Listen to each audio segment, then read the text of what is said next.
So a little bit more about me. I play two roles. I have a role in the civilian sector and a role in the military sector. As I said earlier, I'm the CIO and CISO of Livingston County. I don't know about you, but my decisions are based on data. And it's one of the reasons I have ObserveIT in our security posture.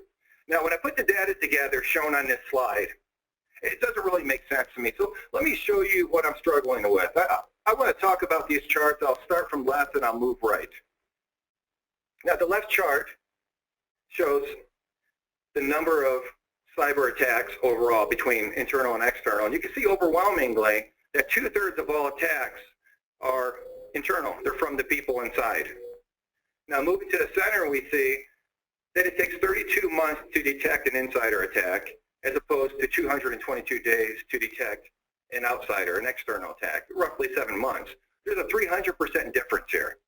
So just recapping here, the majority of the cyber attacks are from the people, and it takes longer to detect. And so what troubles me is this third graphic on the very rightmost side, is that when you look at the total cybersecurity budget of $80 billion, only $200 million as of this year is allocated to the internal threat. You can see it by that little blue sliver there, if you can see it.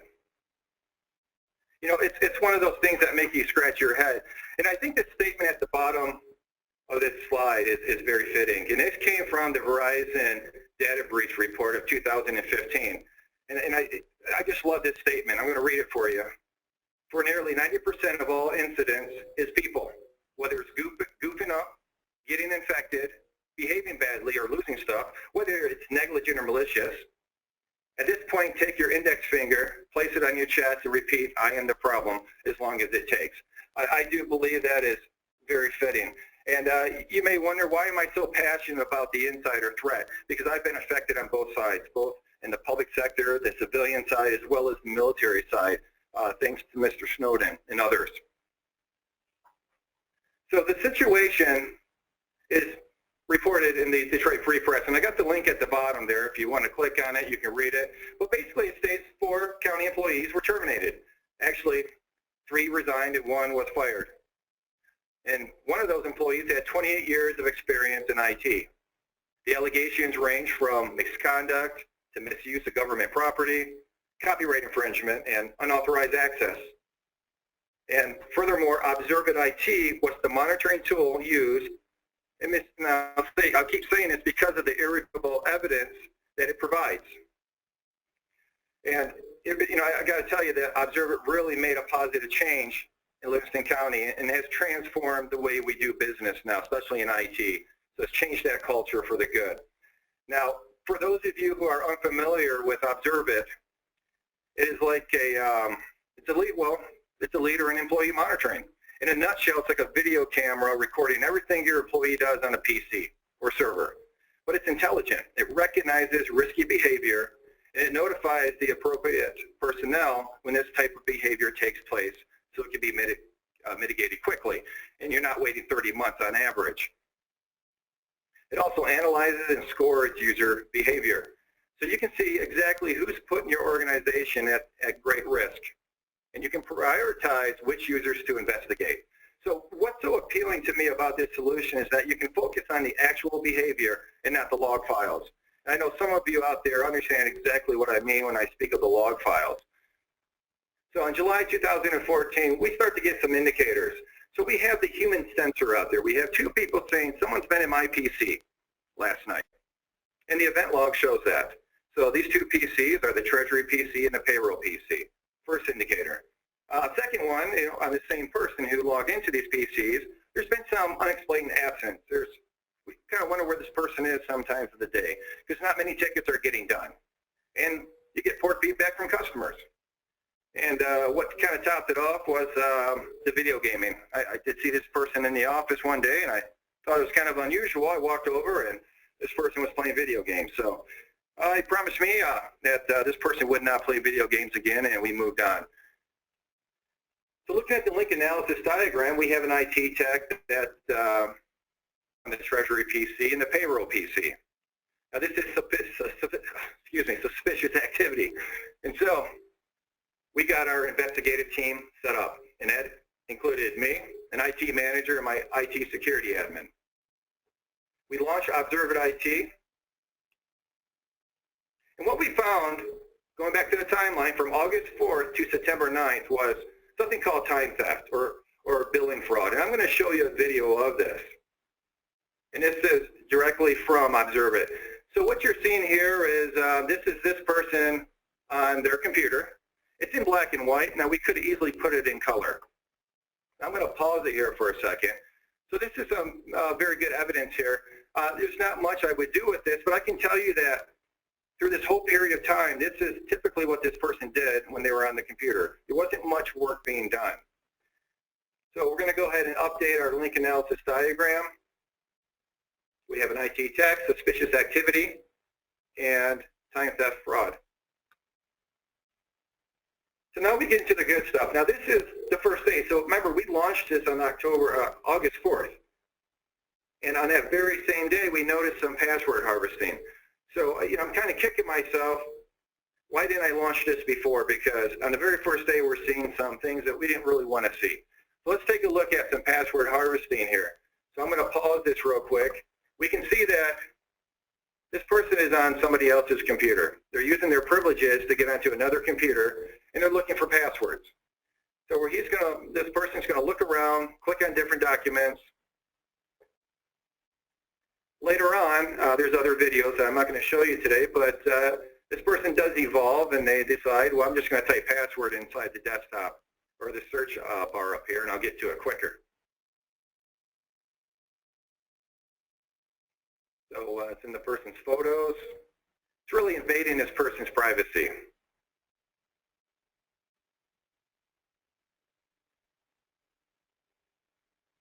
Okay, now this person has found the passwords. I'm going to pause it here. Now, two things are glaringly obvious. Why is this person, this IT tech, in somebody else's computer? And why does this person have passwords on their PC? So based off this evidence, we made changes. We no longer have passwords on our PCs. We have a password vault. So something positive did come out of this. It looks like he's downloading several documents from this person to his computer. So let's update the link analysis diagram. So we got this IT tech is now looking at passwords of this IT member, as well as others. We're just not going to show them. So now here's the big one that really got our attention and our legal attention is the copyright infringement that we noticed on August 11th. So let's take a look at this. So what's happening is this IT tech, I'm going to pause this, is on a server, our network, our IP address, and it's in a folder called business related stuff. You can see it over here as well. So we got an IP, we got business related stuff. And inside this folder, we notice that we have a lot of different movies. And it goes back all the way to, it goes back quite far, put it that way. And we see that he's downloading some of these movies as well. I'm going to pause it right here. So right here, I highlighted some items in red. So this is some good intel. So now we're able to take the IP, the business-related stuff, and some of these movie names, and we can do searches in other programs. Because remember, I started this a little bit too late. I relied on the human sensor aspect of security instead of launching this out to the whole enterprise and using it a different way, and I can explain that later on. And what really gets me concerned is the very bottom. Is you may download that music file, you may download that movie file, but you're also getting something extra inside that file at times, and it's malware. And now you're going to infect the environment. Now that is what really concerns me. So let's go back to the link analysis diagram. So we used ObserveIT, and we came up with some, we can say it's copyright infringement. And we know there's a NAS involved with an IP. We know the folder, and we know some movie titles. So we took that and we went through the email system, and we got, you don't see all the people here, but we got quite a few people that were involved in this. And it was very shocking. So we got past employees, we got current employees. And what's even more shocking here is my own investigative team, the IT manager and security admin, they're just as much involved in this. So this whole time as we're going through this process, and I'm finding these things, they're being removed. And I'll talk about that here in a second. So shortly after that, our IT security administrator did delete some data on our data backup. So I think this person saw the writing on the wall and was trying to cover tracks. I really don't know. So let's go back here. So we have this NAS, you have the IP. So I can easily go into my data center. I can grab the NAS, I'll have the evidence. So I go in there and it's no longer there, it's no longer pingable. And this is right after I brought it to my investigative team's attention. So now the evidence is missing, but that's not a problem because I have video cameras inside my data center. So I go to look at the video, it's all been wiped out, and it's no longer functioning. So only 2 people know how to do that, and you can guess what 2 people may have done that. So now I've lost the evidence, but I have video evidence, and that's what really helps, the ObserveIT video evidence. And so I talked about the data deletion on September 20th, September 21st at midnight. And that coincided with September 22nd. And this is when we released the employees on that date. So other use cases, besides that malicious and negligent insider, we also use it for third-party vendor monitoring. So whenever a vendor gets in, we monitor it, we record everything. So if they said they did something or they didn't do something, we have a video, we can go right back to it. We monitor all our servers, period. And we can make training videos from our vendors. So if our vendors are inside our servers configuring, well, we need to take it over at a certain time. And we can always refer back to these videos to see how they configured a certain item inside the server.